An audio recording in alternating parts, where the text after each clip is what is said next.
200 கோடி ரூபாய் மதிப்புள்ள சந்தன மரங்களை ஆளுங்கட்சியை சார்ந்த சில பிரமுகர்கள் வனத்துறை அதிகாரிகள் ஒத்துழைப்போட வெட்டி கடத்தி இருக்காங்க.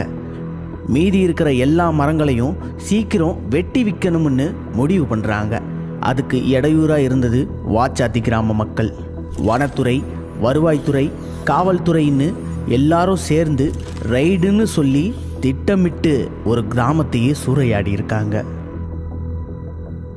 வயசுக்கு வந்து 3 மாதம் ஆகுது. என் பிள்ளையெல்லாம் 3 மாதம் என்னை அடி ஒருத்தர் படுத்திருந்தான். 18 பிள்ளைங்களும் எனக்கு முன்னால் அப்படி கதற படிச்சாங்க. சாமியை மக்களும் ஏதோ ஒன்று ஆகிடும். இந்த உயிருக்கு யார் பாதுகாப்பு அப்படின்னா, உங்களுக்கு பாதுகாப்பு இல்லை, ஃபாரஸ்ட்டுக்கு டிபார்ட்மெண்ட்டுக்கு தான் நான் பாதுகாப்புன்னு கேட்டபடி. ஃபாரஸ்ட் ஆஃபீஸ்லேயே இவங்களை அடித்தாங்க, ரொம்ப புண்படுத்தினாங்க. ஊர் கவுண்டர்ன்றவங்கள வந்து தொடப்பத்தில் அடிக்க வச்சாங்க.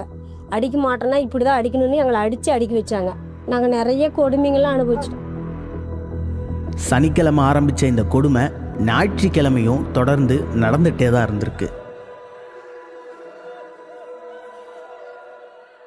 10-11 மணிக்கு உங்காட்ட கறி தான், உங்கள் வீட்டு அரிசி தான் தின்னுங்கடின்னு இவங்க தின்னு சளிச்சு அந்த எலும்பை அதிலே வாரி போட்டு அந்த குழம்புல வந்து போட்டாங்க.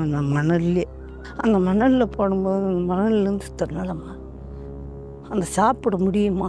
இவன்